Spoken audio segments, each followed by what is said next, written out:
नमस्कार, मी जयश्री जयस किचनमध्ये आपलं स्वागत करत आहे. आज आपण पाहणार आहे मँगो फालुदा. त्यासाठी काय काय इन्ग्रेडियंट्स लागतात ते बघून घेऊया आधी. तर त्यासाठी मी घेतलेल्या आहे 1 वाटी शेवड्या. ह्या गव्हाच्या शेवड्या आहे, आपण कुठल्याही शेवड्या यूज करू शकता. मी गव्हाच्या शेवड्या यूज केलेल्या आहे. त्याच्यानंतर आपण घेतलेली आहे इथे अर्धी वाटी साखर. त्याच्यानंतर ड्रायफ्रूट्स. त्याच्यानंतर घेतलेलं आहे 2 टेबलस्पून कस्टर्ड पावडर. त्याच्यानंतर घेतलेलं आहे चिया सीड आणि सब्जा, ते मी पाण्यामध्ये भिजत टाकलेला होता.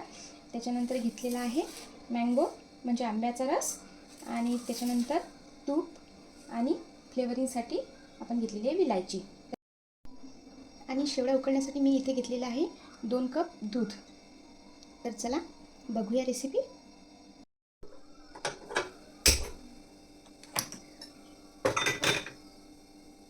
ते छान गरम झालेली आहे. यामध्ये टाकूया आपण तूप.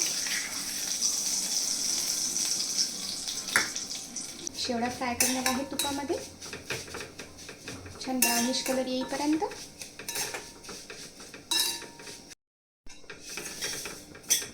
शेवड्याला छान ब्राऊन कलर आलेला आहे. आता आपण दूध घालूया त्याच्यामध्ये.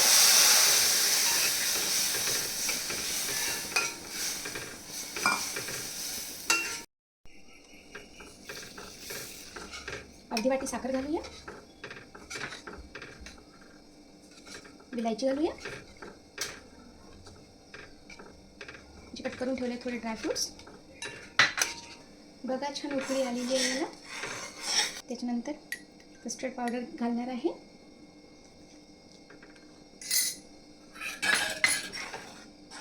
कस्टर्ड पावडर घालते. याच्यामध्ये आंब्याचा रस ॲड करायचा.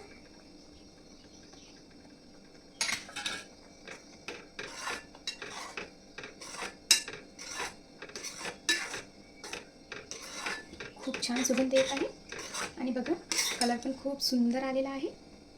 मध्ये आपण टाकणार आहे चिया सीड्स आणि सब्जा, जे मी भिजवून ठेवलेले होते. तुम्ही बघू शकता किती छान मँगो फालुदा आपला तयार झालेला आहे. आपला मँगो फालुदा असा रेडी झालेला आहे. थोडा थंड झाल्यावर याची खूप छान चव लागते. सध्या मँगोचा मोसम चालू आहे, सध्या आंब्याचा मोसम चालू आहे, त्यामुळे मी तर आंब्याचा पुरेपूर फायदा घेत आहे आणि तुम्ही पण घ्या. खूप छान असा मँगो फालुदा तयार होतो.